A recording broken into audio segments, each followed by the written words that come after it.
Buenas tardes a todos y a todas. Nosotros no os vemos, pero os leemos. Por si queréis ir escribiendo en el chat, leemos todo lo que vais escribiendo. Me presento, yo soy Hilaria Martinelli, soy editora de Alfaguara y soy la editora de Santiago Díaz, que está aquí con nosotros esta noche. Tenemos muchísima suerte, me hace una ilusión especial estar aquí con él. Lo voy a volver a presentar porque me hace feliz hacerlo.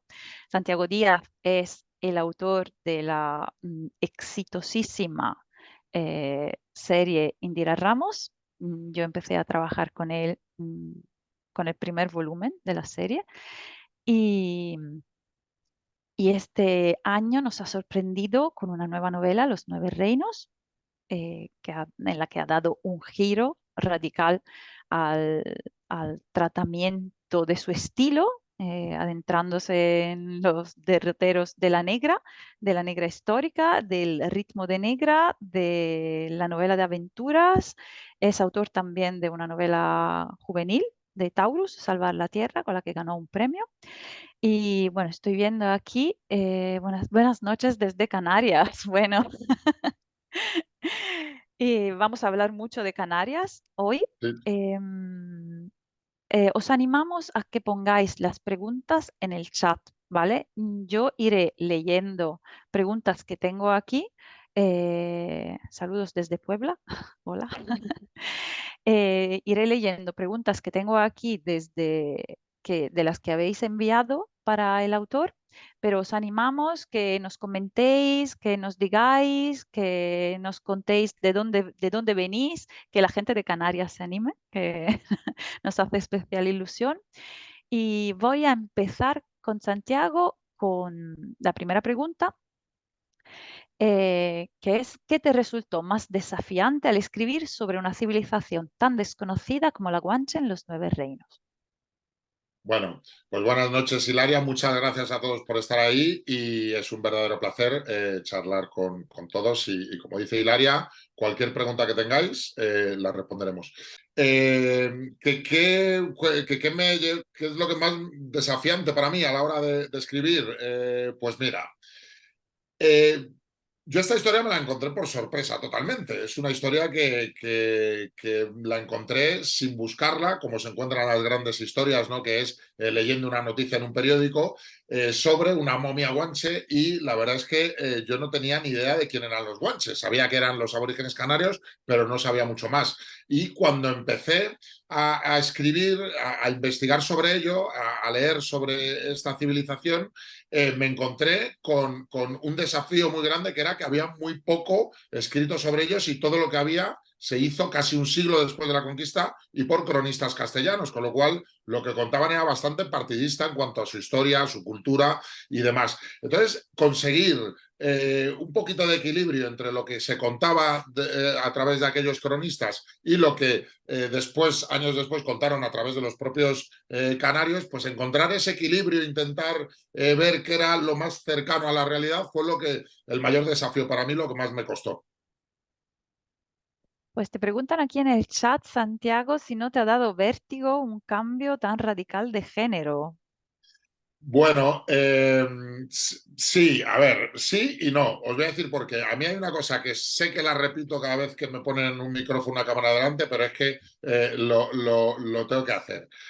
Es cierto que es una novela histórica, pero el cambio en mi estilo no ha sido tan grande. Ha sido un cambio de género, pero yo sigo siendo el mismo de Indira, del Buen Padre y de las otras niñas, que es alguien a quien le gusta que las cosas se sucedan muy rápido, que haya muchos giros en la historia, que la historia siempre avance, muchos cambios de localización, cambios temporales y demás. Entonces, me dio vértigo porque la historia era mucho más complicada de contar, no así la manera de estructurar, que yo he sido fiel a mí mismo, y en cuanto al miedo de la posible no aceptación por parte del público que me leía, pues hombre, eso siempre está ahí, pero yo creo que también le da un poco de vidilla, ¿no? Esos nervios también son necesarios, ¿no? Veo que Marina te pregunta si volverás al thriller. ¿Qué le decimos a Marina? Yo Santiago. diría que sí, yo diría que volveré al thriller. Vamos a ver, esta historia pues era una historia que yo llevaba mucho tiempo, Los Nueve Reinos era una historia que llevaba casi desde el 2018 intentando, bueno, documentándome y mirando a ver cómo la podía escribir, hasta que ya Hilaria y la editorial me dieron permiso para volcarme en ella. Y también era porque me apetecía, porque la quería contar, tenía esa necesidad, pero también porque quería que hubiese un poquito de tiempo en el thriller, en la historia después de Indira, ¿no? Hay un personaje que los que lo habéis conocido os sonará, que se llama JD, que es el policía gitano que sale en Indira, y que es lo siguiente en lo que ya estamos trabajando, que estamos muy contentos, como a la cosa yo me lo estoy pasando de maravilla, y necesitaba que hubiese un poquito de aire, que no fuese inmediatamente después de Indira, sino que pasasen un par de años o tres y bueno, y entonces pues en ese tiempo pues no me podía estar quieto y por eso he escrito Los Nueve Reinos también. Pero vamos, Bueno, que sí que vuelvo al thriller y veremos a ver. bueno, aquí veo corazones volando porque amamos y esperamos a JD. Me encanta ese personaje. ¿Es más divertido escribir un guión cinematográfico o una novela, Santiago? Eh, bueno, a ver, a mí me gusta más escribir una novela por diferentes motivos. El primero de ellos es que tienes la posibilidad de contar, aunque después tengo que negociar contigo, Hilaria, y mirar cosas que me da y que me pides cambios o negociamos cosas, o sea que no es que yo haga lo que me dé la gana ni mucho menos, pero sí tienes un poquito más de libertad para contar una historia desde el principio hasta el final, cosa que en un guión o en una serie difícilmente la tienes porque interviene muchísima más gente, productores, cadena, plataforma, dirección, en fin, tienes un montón de gente que interviene en las decisiones argumentales mientras se está escribiendo y al final muchas veces no estás contando lo que te apetecería, ¿no? Y en una novela tienes más posibilidades de llevar esa historia hasta el final, aunque después haya que tocarla. Pero aparte de todo eso, en una novela tienes una libertad que en un guión jamás consigues, que es por cuestiones de presupuesto. En un guión tienes que ceñirte a un presupuesto y hay muchas cosas que no puedes hacer. En una novela el papel lo aguanta todo y puedes irte a diferentes partes del mundo, al espacio si quieres, o donde se te antoje, donde se te pase por la cabeza, que puedes hacerlo. No necesitas tener ceñirte, como digo, a localizaciones concretas, a la disponibilidad de actores, que en una serie muchas veces dices, vale, es que esos actores solo pueden estar en 20 secuencias. Tú en una novela puedes tenerles presentes en todas las que quieras. Entonces, bueno, todo eso son libertades que te vas tomando que suenan muy bien, pero también son peligrosas, ¿eh? Porque como te dejes llevar mucho, después es complicado encauzar otra vez la historia hasta el final que habías pensado. Pero vamos, que me gusta más. Yo estoy muy orgulloso de mi carrera como guionista, pero porque me ha traído hasta aquí también, ¿no? Yo sigo escribiendo todo como he aprendido a lo largo de toda mi carrera, pero yo me siento más cómodo, lo tengo que reconocer, escribiendo novela. Eh, a raíz de lo que dices, me gustaría trasladarte una de las preguntas que llegaron por correo, que es si visualizas tus libros cuando estás escribiendo como una película. Curiosa pregunta.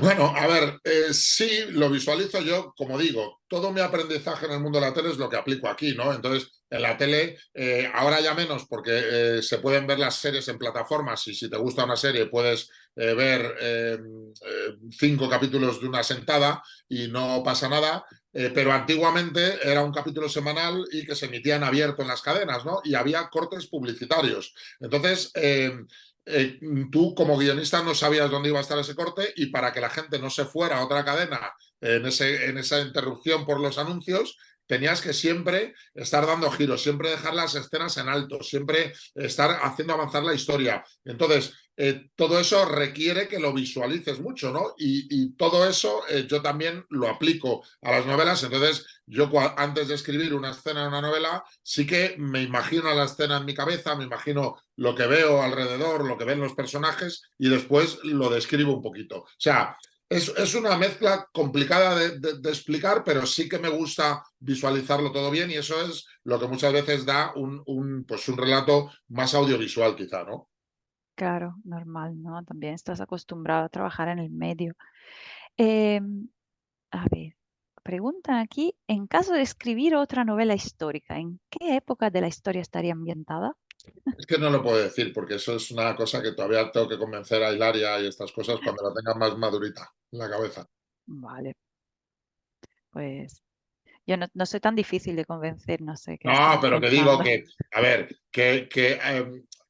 para exponer oye, yo ahora estoy con JD y estoy feliz, me encanta, pero en el futuro, bueno, quizá pues me gustaría volver a escribir una novela histórica porque me ha encantado esta, ¿no? Pero para ello tengo que tener una historia bastante atadita y decir, oye, quiero contar esta historia concreta, eh, no decir una histórica en general, ¿no? Y entonces, bueno, estoy ya empezando a madurar una idea, estoy leyendo sobre esa idea un poquito, pero todavía me falta mucho bueno, para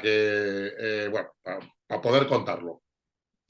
Aquí preguntan quiénes son tus autores favoritos o que hayan influido en tu escritura. Bueno, a ver, mis autores favoritos contemporáneos de hoy en día siempre digo lo mismo, pero es que son los que son. Stephen King fue el que para mí me hizo... a ver, yo cuando era joven no era muy lector, la verdad, lo que me gustaba era los cómics y demás. Y a mí el primer autor que cogí una novela suya, que fue Cementerio de Animales, y me hizo sentir cosas sin una imagen detrás, o sea, con letras sobre un fondo blanco, fue Stephen King. Me impactó muchísimo que alguien con las letras fuese capaz de hacerme sentir miedo, de hacerme sentir diferentes emociones. Y desde entonces, pues Stephen King es mi autor de cabecera, entre otros muchos, porque lo leo todo de él porque me encanta, ¿no? Y me sigue sorprendiendo. Después, Paul Auster ha sido, hasta que nos enfadamos un poquito, era el autor que yo lo leía absolutamente todo de él. En la actualidad, pues Pierre Lemaitre me encanta. Hay autores españoles que me divierten muchísimo, como Miquel Santiago, como César Pérez Gellida, como María Oruña, en fin. Y después de clásicos, yo descubrí de bastante mayor, por ejemplo, a Galdós. A mí, a Benito Pérez Galdós, a mí en el instituto no me gustaba nada. Bueno, pues supongo que como a muchos chavales, ¿no? Me resultaba muy pesado, muy difícil de comprender. Y por circunstancias de la vida, ya siendo más mayor, lo descubrí en Misericordia, que cayó en mis manos casi por casualidad, y me enamoré de la manera de relatar de Galdós. Entonces, pues es uno de los autores que lo he leído casi todo, creo. Después, evidentemente, pues Agatha Christie, que es la que marcó la manera de escribir, aunque era un género, el de enigma, que era muy particular, que ya ahora está integrado en otros muchos, pero era la que dio ese punto de partida para todos nosotros. En fin, la verdad es que yo he leído y me gusta leer de todo un poquito. Aquí te preguntan, tu novela no deja en muy buen lugar a los conquistadores castellanos. ¿Cuántos de realidad hay en las salvajadas que cometen? Bueno, a ver,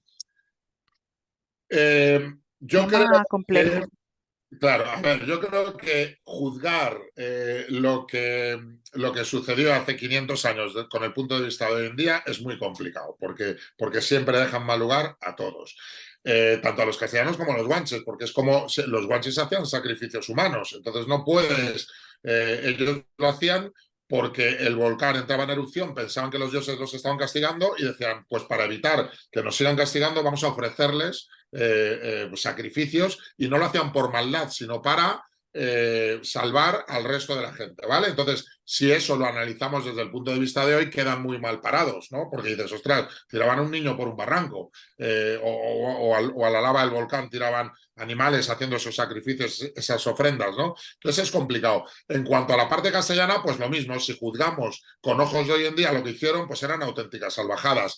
Sí, conseguimos irnos un poquito más atrás y mirarlo desde ese punto de vista, nos damos cuenta de que la reina Isabel, por ejemplo, su gran obsesión era salvar almas y que todo el mundo evangelizar para que todo el mundo accediese al cielo y no fuese al infierno. ¿Lo miramos desde hoy en día? Pues es una tontería, quizá, ¿no? Pero desde entonces ella estaba convencida de eso. Aparte, que la corona de Castilla estaba pasándolo mal también con falta de alimentos y demás, y necesitaba expandirse. En esa expansión no se andaban con muchas remilgos ni con mucha delicadeza. Entonces, es complicado, pero que efectivamente, como salvajadas que las hicieron los castellanos, evidentemente que las hicieron. Ellos entraron allí buscando esclavos, llevándose como esclavos a los guanches y, bueno, arrasando con todos sin importarles quiénes eran. Pues aquí hay una pregunta que me pone en mal lugar. ¿No te molesta que a veces te cambien escenas que a tu parecer son importantes en la historia? Bueno, a ver, eso no ocurre porque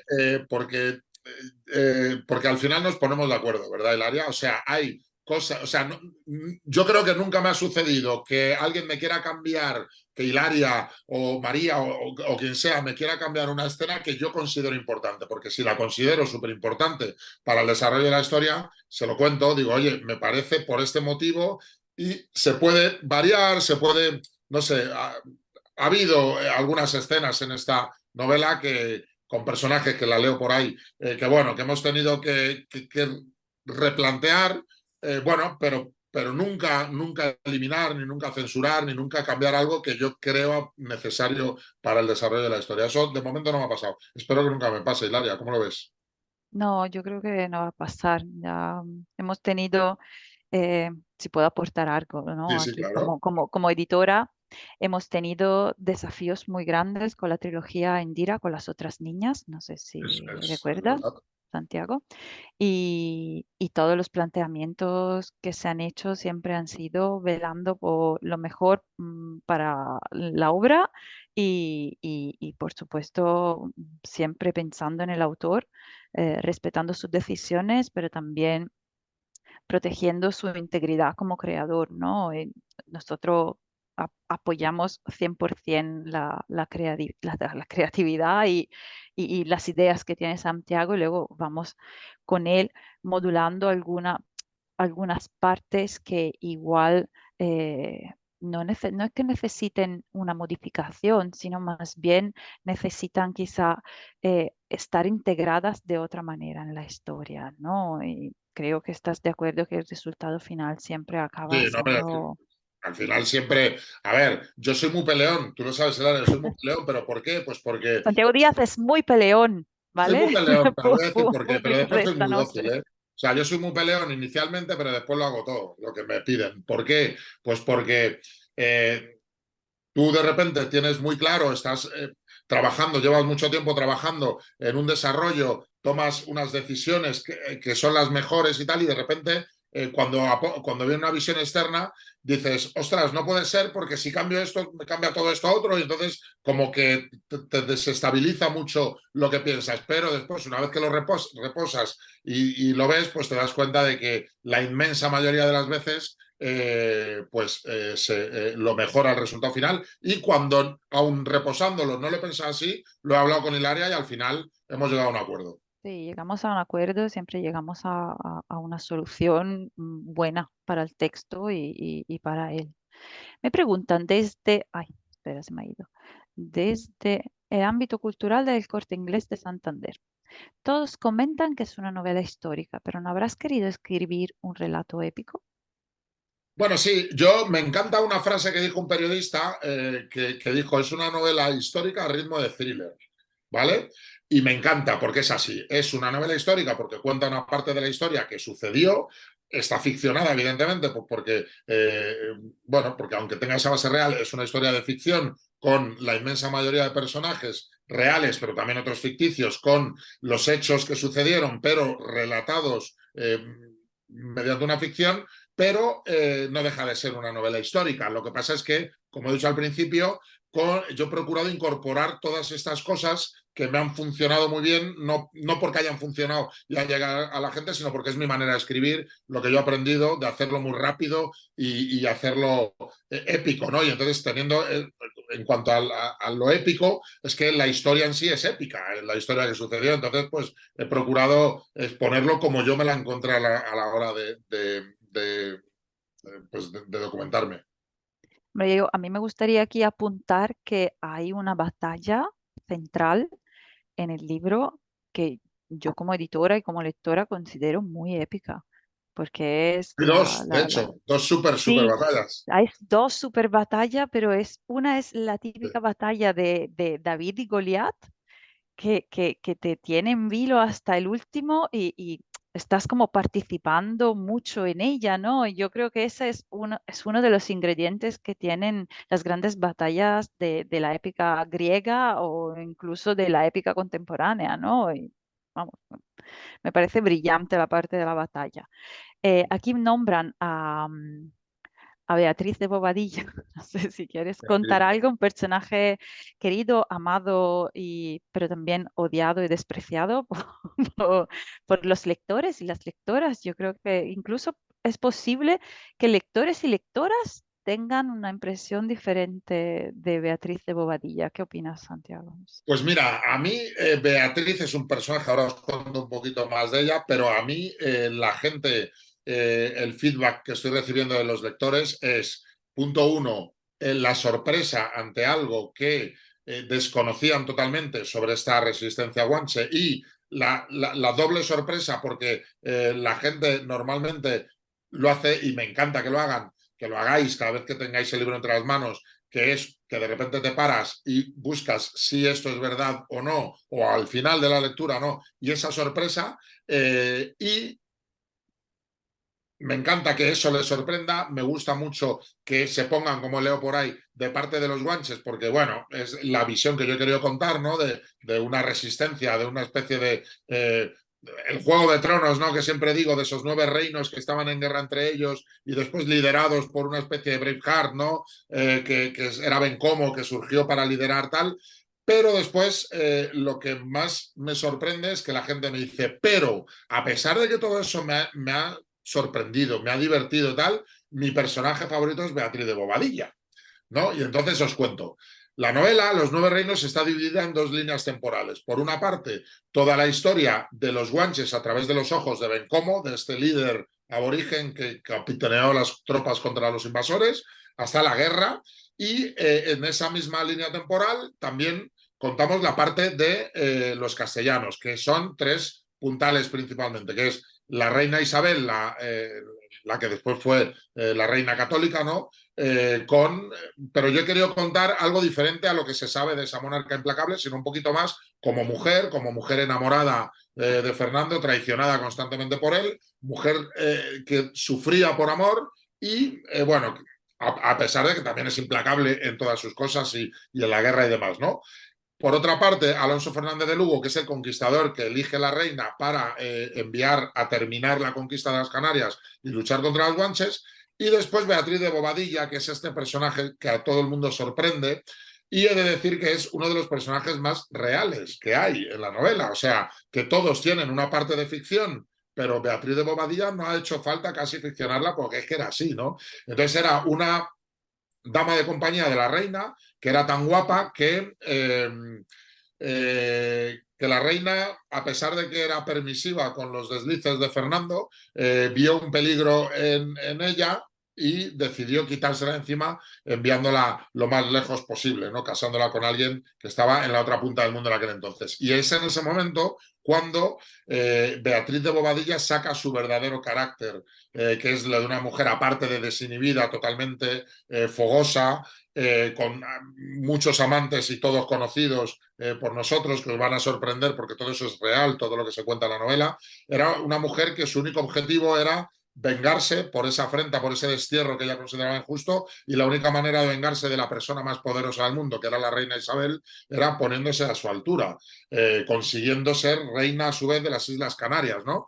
Y para ello, pues, no se andó con muchas tonterías y fue cruel, fue...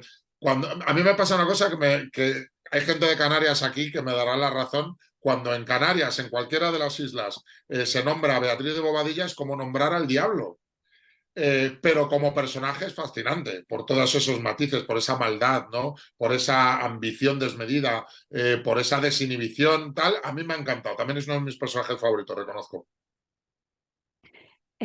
Aquí había una pregunta que me había dejado en el tintero que me parece interesante, que es, ¿qué sientes fuera del alcance del editorial, del libro y los lectores a haber sacado a la luz esa historia tan desconocida para muchísima gente, ¿no? Incluso en Península, incluso en Canarias, creo. Exacto. Pues mira, pues evidentemente como escritor, que la gente me diga, oye, gracias a ti, mucha gente te viene sobre todo con la trilogía Indira, que es algo más rápido, más que te dicen, oye, me has sacado del bloqueo lector, llevaba mucho tiempo sin leer y de repente me he leído tus 3 novelas seguidas. Te encanta, evidentemente, te hace sentir bien, pero en esta novela ha habido algo todavía más especial, que es, a ver, tú siempre vas con un poquito de inseguridad, de le gustará a la gente lo que estoy contando, aunque a mí me apasiona esta historia, después tienes esas dudas, ¿no? Y el feedback ha sido muy bueno en ese sentido de, ostras, me has hecho investigar, me has hecho conocer algo que desconocía totalmente, que mucha gente me dice, oye, que es que voy a preparar mis vacaciones para ir a las Islas Canarias a pasear por esos escenarios que relatas en la novela y me parece fascinante y me parece súper, no sé, a mí me encanta, pero hay algo que me fascina y me hace sentir de maravilla y es que la propia gente de Tenerife, eh, digo Tenerife porque es donde eran los guanches, ¿vale? El resto también relato la conquista de las demás islas, pero me centro en los guanches porque fue la conquista final, ¿no? El final de la conquista de las Islas Canarias. Pues que me dicen, oye, te doy las gracias con vergüenza porque has tenido que venir uno de Madrid a contarme parte de mi propia historia, lo que me ha hecho que yo investigue más, que bucee en mis raíces, en mis antepasados y tal. Y muchas gracias. Ese agradecimiento es especial porque sabes que sucede así. Y voy a contar una pequeñita anécdota de una chica que me encantó, que me dijo, según cerré la novela, cogí a mis hijos, los metí en el coche y los llevé al museo arqueológico, o sea, al Museo de Tenerife, Museo Natural, para ver las momias guanches, porque yo, siendo de Tenerife, habiendo nacido aquí, siendo toda mi familia aquí, jamás había ido al museo a verlas, ¿no? Y tu libro me ha hecho que fuera allí a ver las momias, las armas que utilizaban y todas esas cosas, y me ha hecho, pues, interesarme por algo que siempre he estado rodeado de ello, pero nunca me había interesado, ¿no? Entonces, para mí eso es muy satisfactorio como escritor. Pues aquí te preguntan de todos los personajes de esta novela, que son muchos, ¿a quién salvarías por encima del resto y cuál te ha dejado más huella? ¿A quién salvaría? Es difícil, ¿eh? Yo también Es estoy muy pensando. difícil. A ver, eh, mira, yo tengo mucho, es difícil porque yo le he cogido muchísimo cariño a muchos personajes, creo que hay grandes personajes, incluso los malos son grandes personajes, pero a mí hay dos que me han llegado un poquito más que los demás, ¿vale? Que son Ana, que es una esclava guanche, que lleva una vida muy dura. No quiero decir nada más para que lo descubráis, pero es un personaje que os daréis cuenta cuando lleguéis al final que también deja huella en vosotros. Eh, bueno, esa me gustó mucho. Después, evidentemente, Bencomo y sus hermanos, Añagua, que es la esposa de Bencomo, una mujer fuerte, Dácil, que es la hija de Bencomo, que es una mujer que al nacer o al ser niña ya dijo que ella no había nacido ni para casarse ni para traer hijos al mundo, sino para ser guerrera, y de hecho era una guerrera temida por todos los castellanos, aunque después la vida se le cruza y bueno, a saber qué pasa. Es que hay tantísimos personajes que de verdad me han llegado, pero si yo tuviera que elegir a uno solo para salvar de eso, yo elegiría a Ana, que es la esclava guanche. ¿Tú a cuál salvarías, Hilaria? También. Pues exactamente lo mismo. Ana, eh, para mi sensibilidad, que no tiene por qué ser la de los lectores y las lectoras, ¿no? Pero para mi sensibilidad es un personaje que transita toda la novela eh, atravesando todos los estados anímicos que se pueden alcanzar como seres humanos, de la desesperación al entusiasmo, al hundimiento, a la cercanía de la salvación, o sea, es como todo el abanico que sobre todo Claro. incluso una mujer de la época, sobre todo siendo esclava, puede llegar a sentir y además te llega como mujer y como madre, como todo, ¿no? Como, incluso como,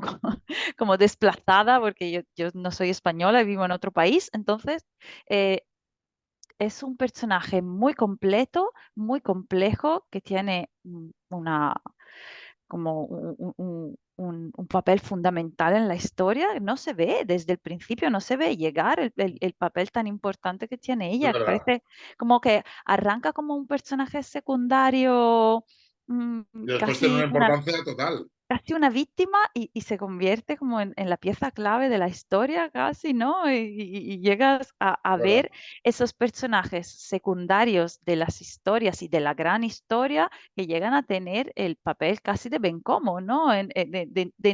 Dentro de la novela, ¿no? Pues Pero mira, a propósito de esto escondida, que dices, ¿no? de personajes que son secundarios y que después calan muchísimo, hay otro que no voy a contar absolutamente nada de él, porque quiero que la gente lo descubra, pero que realmente aparece pues casi en la mitad de la novela, que es Gonzalo del Castillo, y que me parece otro personaje importantísimo en esta novela, ¿no? Y también es un personaje que a mí me ha gustado mucho escribir. La verdad es que, de verdad, que no es no es lo típico de yo, todos mis, no, pero en esta novela hay muchos personajes, incluso los malos, que me han calado. Sí, sí, sí, sí, no, totalmente, totalmente. Hay como muchísimos matices en los malos, en los buenos, yo soy muy fan de todos los secundarios de esta novela. Me, me han encantado. No, no quiero hacer ningún spoiler, pero hay una señora que de repente aparece por la noche y da unas indicaciones equivocadas y salva a otra muchacha queriendo, en Bueno, bueno. agradecimiento, que me encantó también. Es más difícil escribir teniendo que respetar una parte histórica que partiendo de una ficción total. Bueno, tiene sus complicaciones y sus ventajas, ¿no? O sea, las complicaciones es que realmente te tienes que ceñir a cosas que sucedieron. Las ventajas es que la historia es la que es y solo tienes que tratar de hacerla lo mejor posible o más hilada posible, todo eso, ¿no? Pero bueno, tienes... A ver, una de las partes buenas de esta historia de los guanches es que aunque se saben las cosas que sucedieron, también hay muchas incógnitas que todavía hoy en día rodean a la civilización guanche y a los sucesos, empezando porque nadie todavía a día de hoy sabe cómo llegaron los guanches a Tenerife, ¿no? Se sabe cuándo más o menos, pero no se sabe las circunstancias de su llegada. Entonces eso te permite fantasear con tus propias teorías, pero aunque sea ficción, estás ciñéndote a la realidad, ¿no? Entonces, bueno, a mí me ha gustado mucho este juego de poder ficcionar o poder hacer, por ejemplo, hay un personaje también fortísimo que es Añagua, que es la esposa de Bencomo, que a mí me encanta mucho porque nada se sabe de ella en la vida real más que era la mujer de Bencomo, ¿no? Pero la madre de sus hijos. Pues bueno, yo ahí he podido ficcionar y he creado un personaje que me ha gustado mucho su evolución también como mujer, como sacerdotisa, en fin, bueno, una serie de cosas que me ha gustado mucho ficcionarlas. ¿Y los personajes malvados dan más tinta? Preguntan. A mí me encantan. A ver, son los más agradecidos para escribir. ¿Pero por qué? Mira, si tú tienes un personaje bueno como Bencomo, por ejemplo, eh, no puedes hacer a los personajes absolutamente buenos en todo porque entonces pierden credibilidad, ¿no? Tienes que hacerlos reales y pues con sus luces, sus sombras y sus matices, ¿no? Pero en un personaje que tú quieres que los lectores lo perciban como bueno, eh, si le das una característica humana, mala, puedes, no sé, puedes causar rechazo en algunos lectores o puedes que haya gente que por esta característica que no deja de ser humana. Entonces, bueno, tienes un poco más de miedo, tienes que tener cuidado, tienes que vigilar muy bien lo que es, lo que no, no sé. Pero en cambio con los malos tienes vía libre, puedes, no te tienes que autocensurar para nada, puedes, Beatriz de Bobadilla o Alonso Fernández de Lugo, puedes hacer lo que te dé la gana con ellos, puedes dejarte llevar y poner lo peor del mundo que, bueno, están en su papel y por tanto te dan esa libertad absoluta que te hace disfrutar y al final es lo que hace que a la gente también les encante por malos. Aquí comentan que hablamos de malos y buenos, pero no crees que eso depende de la visión personal de cada uno. Cada uno tiene sus motivos para actuar. Yo al respecto diría que creo que esa distancia que da la novela histórica te permite ver las razones de cada bando, de malos y buenos, ¿no? Que la novela Claro, histórica da muchísimo juego para analizar lo que son las razones reales, incluso para actos de maldad, ¿no? ¿Qué claro. Sí, sí, opinas? no, estoy totalmente de acuerdo. Además, hay una cosa muy curiosa. Mira, es lo que he dicho al principio, que analizar desde hoy en día lo que sucede hace 500 años es muy complicado y no se debe hacer. Debemos intentar, bueno, pensar lo que sucedió con la mentalidad de la época, ¿vale? Eh, pero lo de buenos y malos, efectivamente, como bien has dicho, hay diferentes visiones. Os voy a contar una pequeña cosita. En los guanches se dividían en el bando de paces y el bando de guerra. El bando de paz eran los aliados con los castellanos y el bando de guerra liderado por Bencomo. El de paces estaba liderado por Añaterbe y el de guerra liderado por Bencomo, que eran los que se enfrentaron a los castellanos, ¿no? Entonces, la visión que tú tienes inicialmente de eso es que Bencomo era el héroe y Añaterbe el traidor. Pero si te pones desde el punto de vista de Añaterbe, Añaterbe fue el salvador de su pueblo y ven cómo él que los condenó a una muerte segura al empujarlos a una guerra que no podían ganar. Entonces, claro, ¿quién es el héroe y quién es el loco? ¿Quién es el traidor y quién es el salvador? Pues todo, dependiendo de cómo lo mires, puedes comprender las razones. Hay un personaje que no quiero contar mucho más porque yo hago spoilers y al final no leí la novela porque ya la he contado, pero Alonso Fernández de Lugo, que tiene tela marinera, lo que es de malo, pero si te paras a analizar un poquito por qué hace las cosas, al final actúa en nombre del amor, ¿no? Entonces es que es un amor malentendido, que es una manera mala sí, pero en el fondo, si te pones en su piel, pues puedes decir, oye, pues es que lo hace en nombre del amor, ¿no? Entonces, bueno, es difícil. Aquí pone, yo creo que todos los que estamos aquí ya hemos leído la novela. Bueno, por si A acaso, ver, yo no quiero hacer mucho alguien spoiler, va por la mitad. Así, por si pero alguien va sabéis a por... lo que me refiero, ¿no? Entonces, cuando digo estas cosas. Sí, aquí Ana María nos dice que es de Gran Canaria y ha ido al museo desde pequeña. Estamos hablando de Sí. la diosa Chasirachi aquí. Dice, creo que hubo también una conquista religiosa. ¿Qué opinas? Bueno, totalmente. A ver, es que la conquista de hecho era religiosa antes que cualquier otro tema, ¿no? A ver, la conquista de las Islas Canarias se sucedió desde principios del siglo XV y empezó con las islas más pequeñas y las más grandes, como Gran Canaria o Tenerife, quedaron al final porque fueron las que más resistencia ofrecieron.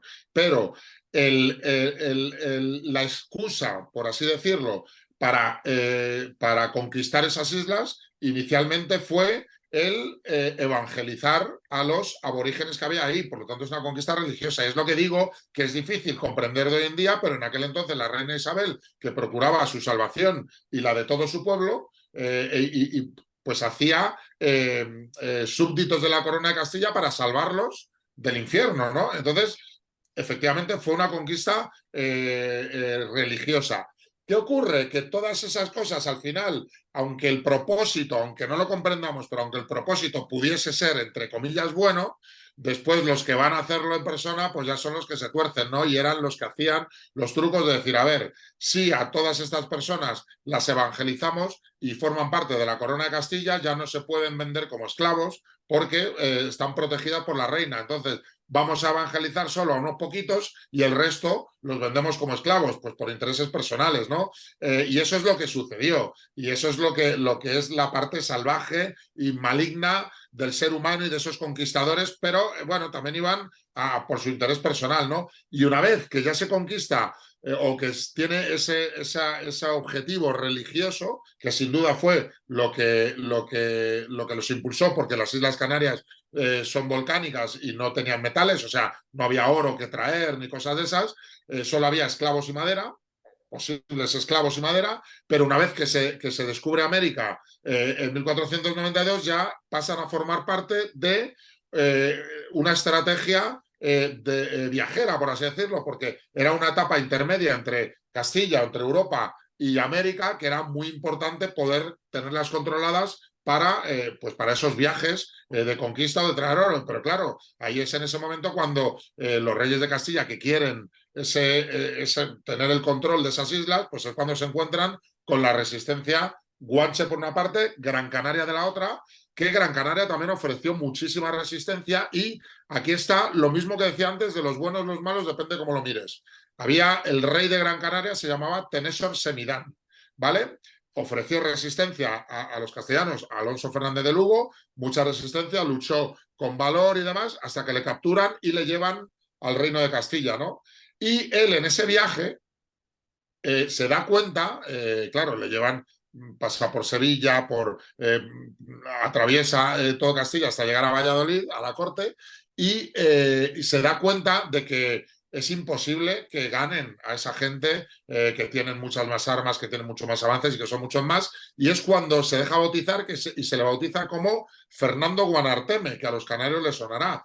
Entonces, depende de cómo lo mires, Fernando Guanarteme fue un traidor o Fernando Guanarteme fue un salvador que al darse cuenta de que no podían ganar dijo, vale, nos rendimos, pero quiero salvar a mi pueblo, ¿no? Entonces, bueno, eh, es difícil verlo. Es difícil. Em, Voy a unificar dos preguntas porque aquí hay alguien que pregunta si eres escritor de mapa o de brújula y por el correo electrónico preguntan si puedes explicar el proceso de planificación inicial de la novela antes de comenzar a escribir. Eh, Vale, qui- mirad, Quiero yo destacar el corcho que tiene Santiago no, de os voy a Toro. enseñar mis posis de colorines, que tengo aquí algunos, tengo ahí muchos otros de todos los colores posibles, que normalmente están en esta pizarra de aquí atrás, porque a mí yo planifico la novela completamente antes de escribirla, ¿vale? Yo soy súper de mapa. No, o sea, a ver, no soy tan cuadriculado como para una vez. A ver, o sea, yo pienso en la historia que quiero contar, sé el final, sé los giros, los hago por tramas en estos posis de colores, cada trama tiene un color, los coloco aquí, hago un mosaico. A ver, no, en una novela tan larga, bueno, en cualquier novela no lo hago completamente el mosaico de toda la novela, sino por capítulos o por partes, aunque el resto sé perfectamente hacia dónde voy.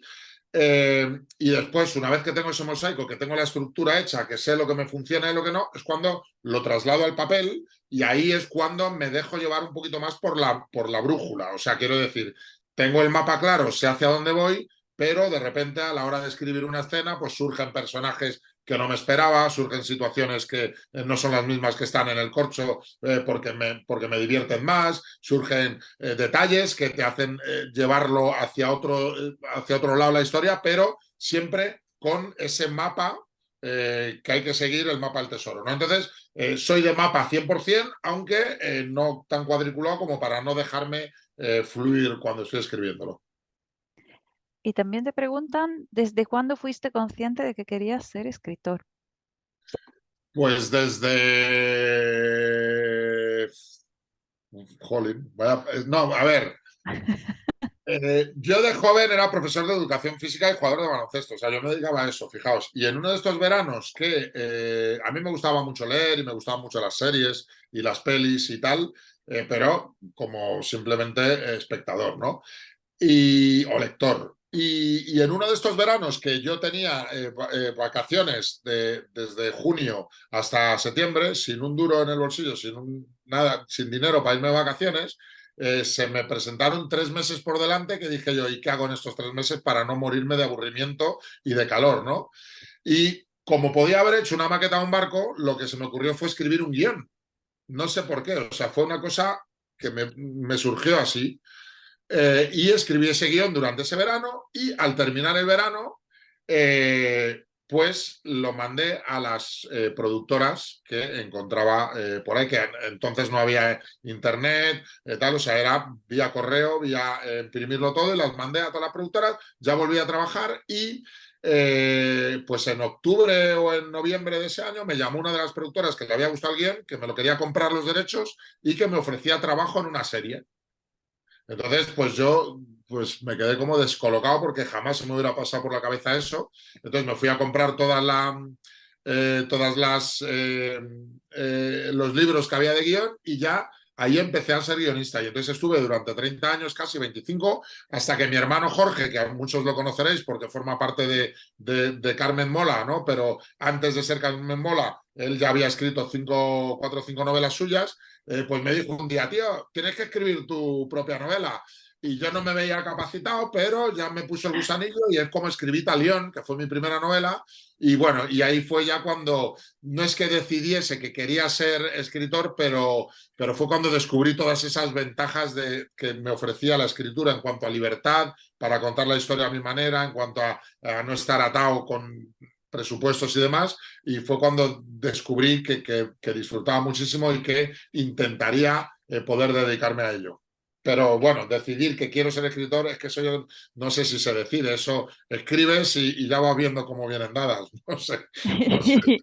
Y ya ves cómo va, ¿no? Claro, sí. Y tu mayor reto como escritor, también preguntan. Pues mi mayor reto como escritor, bueno, pues intentar no aburrir. Yo es lo que siempre procuro, no aburrir y contando historias que no sean absolutamente superficiales, que tengan un poquito más. A mí me gusta que la gente se lo pase bien, pero que cuando deja el libro en la estantería le deje un pozo, de alguna manera, ¿no? O sea, que diga, o sea, que dentro de 2 o 3 años, cuando vea ese libro, no piense, ay, ¿esto de qué iba? O esto me gustó o no me gustó, sino que diga, este me gustó o en este pasó esta cosa que me tuvo traumatizado, marcado, o aprendí, o esto me sirvió para aprender o para irme de vacaciones gracias a este libro. Me fui a Canarias a conocer los escenarios que no eran las playas, ¿no? Y eso me encanta y es lo que me gusta hacer en todas mis novelas, que la gente se ponga en el lugar de los personajes y les deje alguna marquita, algún recuerdo para el futuro. Aquí hay una pregunta muy bonita que, no sé, me parece tierna. ¿Qué hay de ti en esta novela? ¿Qué hay de mí en esta novela? La heroicidad, ¿no? Me ven cómo, ¿no? Bueno, no sé, a ver, no, de mí, Jolín, a ver, en todas las novelas hay algo de ti, porque a la hora de escribir personajes yo creo que tienes que explorar tus propias vivencias, ¿no? Si tú escribes una historia de amor y no te has enamorado nunca, tienes que recurrir a las historias de amor de otros. Entonces puedes hacerlo muy bien porque eres capaz de sintetizar los sentimientos de otros, pero para expresar tus propios sentimientos tienes que haberlo vivido. Y con eso, como con todo, ¿no? Todas las partes, si has sufrido un rechazo amoroso y tienes esa rabia o tienes esa, pues tienes que haberlo vivido para poder expresarlo un poquito. Entonces yo creo que en cada novela los escritores tenemos que dar un poquito de nosotros mismos y es una de las cosas que me pregunta la gente cuando dice, ¿qué me aconsejas a la hora de ser escritor? Yo no soy quien para aconsejar a nadie, pero lo primero que digo es paciencia, porque esto es algo largo y que se tarda y que las cosas no suceden de un día para otro. Ilusión, o sea, pensar no en voy a firmar 200 libros, voy a tener una cola en una librería de 2 horas y la gente va a hacer fotos y me van a hacer entrevistas y tal, que eso es muy bonito y forma parte de esta profesión, pero tu objetivo tiene que ser contar historias y olvidarte de eso, que si llega, estupendo, pero si no, tienes que disfrutar contando historias. Yo creo que eso es imprescindible. Y una y otra de las terceras cosas es perder la vergüenza. Perder la vergüenza a que muchas veces tú estás escribiendo algo y puedes pensar, ostras, es que esto lo va a leer mi pareja, lo va a leer mis amigos, lo va a leer mi madre, lo va a leer quien sea, y dices, ¿cómo voy a escribir esto si después me van a mirar raro? Si estás hablando de un asesinato, de una escena de sexo, de cualquier cosa, hay que perder la vergüenza y desnudarte y exponerte. Y bueno, es complicado a veces hacerlo, ¿no? Porque es verdad que sientes ese pudor, pero tienes que poner de ti mismo en cada libro porque si no, estás cogiendo experiencias de los demás. Aquí hay alguien, Ana María, que dice, JD me ha encantado, me pareció en su momento que tenía algo de ti. Bueno, no sé si es un piropo o no.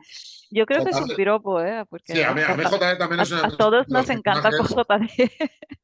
A ver, a mí JD es uno de los personajes que más me gustan, de los que he escrito. A mí Indira me enamoró desde el principio, Lucía me enamoró desde el principio y JD me ha enamorado desde el principio. De la parte de thriller, son para mí esos tres personajes. Todos los demás te aportan algo, te dan momentos buenos y tal, pero para mí esos tres personajes, bueno, tienen mucho de mí y me han gustado y me han enamorado y me he divertido mucho. Indira, Lucía y JD. Y JD, bueno, los dos nos apellidamos Cortés. JD Cortés y yo soy Díaz Cortés, o sea que algo tenemos, sí. Es verdad, Bueno, verdad. JD tiene un Cadillac y yo no. A lo mejor me tendría que comprar un Cadillac Todavía no, todavía no. como marca de tal. No sé yo, pero bueno. Oye, te voy a trasladar esta pregunta que aunque tengas planificada la historia desde el principio, ¿no te surge alguna duda sobre los personajes en el transcurso de la escritura para cambiar la planificación?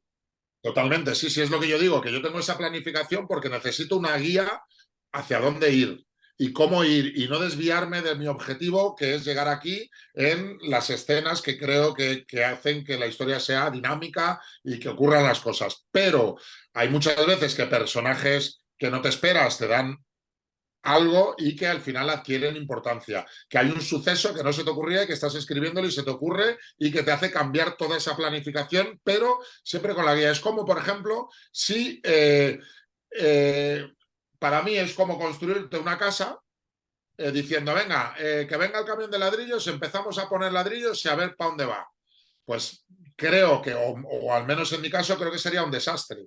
Pero si haces, ay, perdón, que se me cae, pero si planeas con la escaleta, que es como los planos de esa casa, después es más sencillo modificar un tabique, decir, oye, esta habitación aquí no me gusta cómo queda, puedo moverla aquí, puedo la cocina ponerla un poco más grande, pero sobre el plano. Si lo estás haciendo con ladrillo, que es como la escritura, después dices, ostras, ¿cómo voy a mover aquí esta pared o este muro de carga que no lo he planificado? Entonces, creo que hay que planificarlo todo para después poder moverlo con cierta seguridad dentro de esa historia, de esa vertebración de la historia.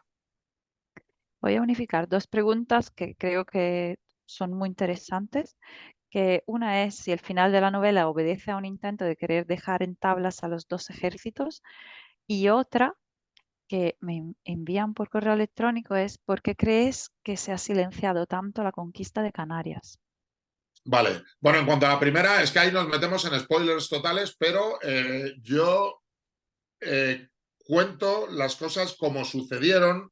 Efectivamente, en la batalla de la que hablamos y tal, hay mucho de ficción en el desarrollo en sí de la batalla, pero no en los resultados de la batalla y todo eso. Entonces, bueno, a ver, evidentemente, pues siempre en una historia de ficción y de aventuras y de tal, pues tienes que hacerlo más emocionante todo y creo que vienen por ahí los tiros, pero bueno, yo me he tenido que ceñir a la historia real y es lo que digo al final en una nota de autor. Tomaos esto como una obra de ficción, pero si indagáis en los sucesos de los que se habla, nos daréis cuenta de que la mayoría de ellos son de verdad, ¿vale?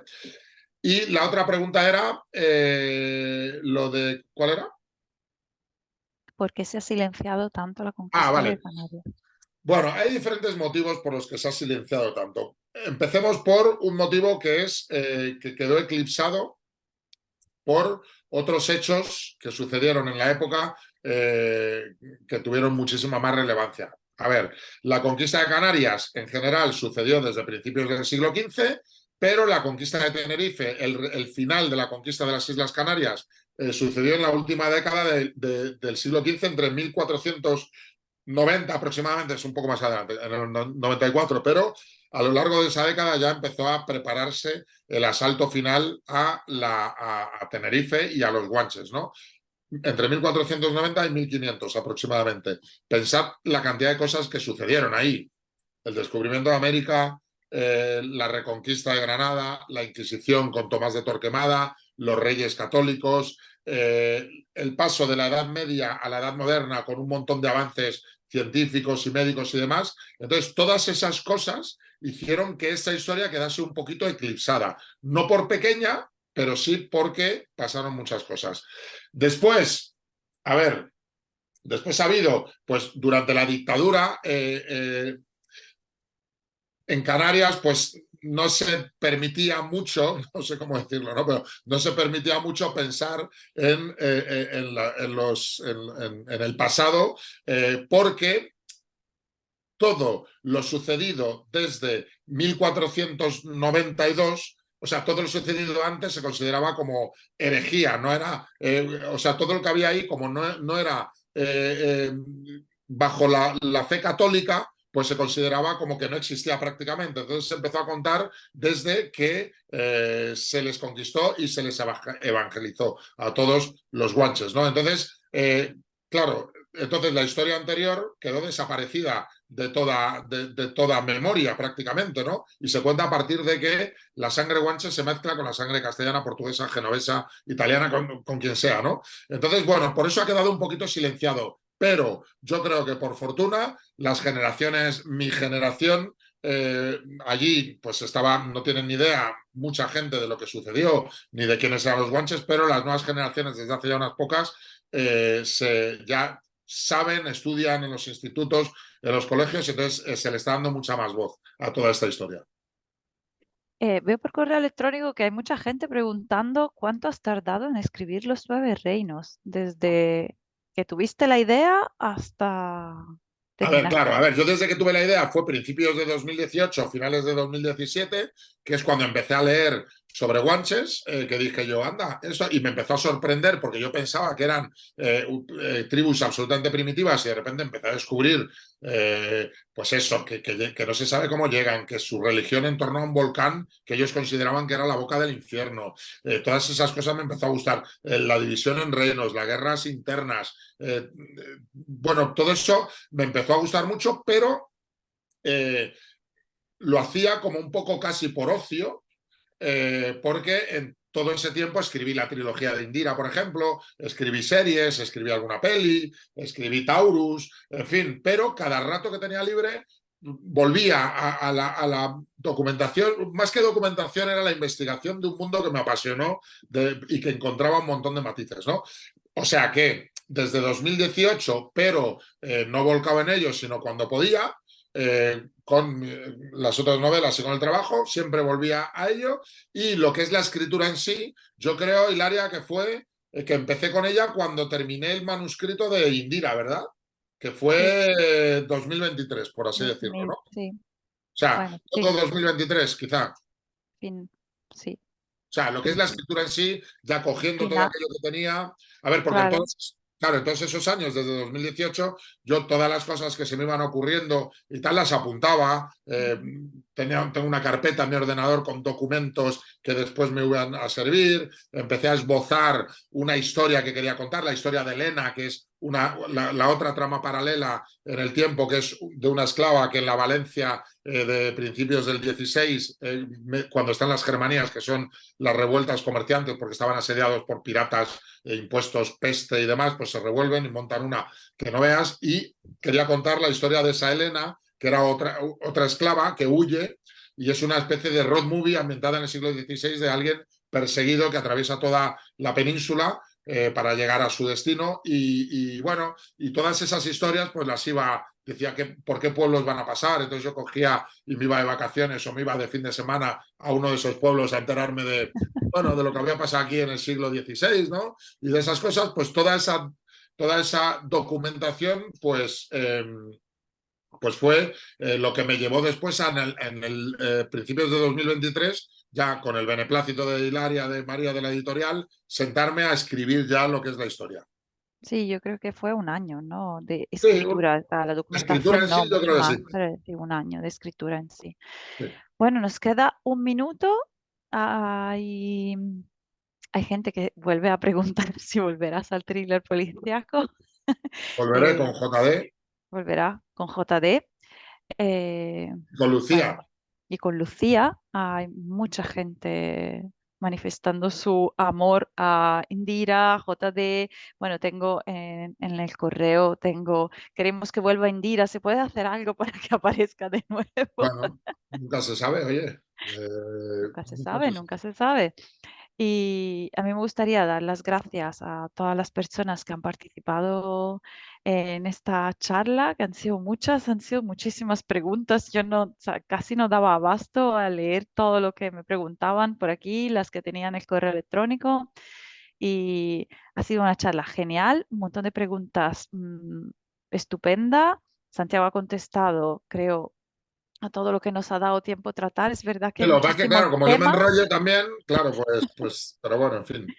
hay muchísimos temas. No sé si quieres comentar algo. Nada, despedirme sin más, agradecerte a ti, Hilaria, por supuesto, a todos los que habéis estado ahí, a los que lo habéis organizado. Ha sido fantástico este encuentro y deciros que quiero recordaros que Indira es Indira, JD está en camino, pero Los Nueve Reinos no es una novela histórica al uso, es una novela histórica en la que me vais a encontrar, en la que vais a ver capítulos cortos, en la que hay mucha acción, mucho giro, o sea, que nadie le dé pereza de, es que es una novela histórica, me da un poco de pereza, que no le dé porque me va a encontrar al 100% y después, cuando esté con JD, me preguntaréis, oye, ¿y cuándo otra histórica más? Ya veréis. Bueno, yo creo que son todos muy fan aquí de los Nueve Reinos, ¿sabes? Así Es que, que a mí es una historia, Los Nueve Reinos, que de verdad que por todo el tiempo pero por todas las satisfacciones que me ha dado y todos esos nervios y todos esos, lo que me está dando en promoción, el cariño de la gente y tal, pues es una historia que yo creo que va a ser de las historias más importantes que escriba a lo largo de toda mi carrera.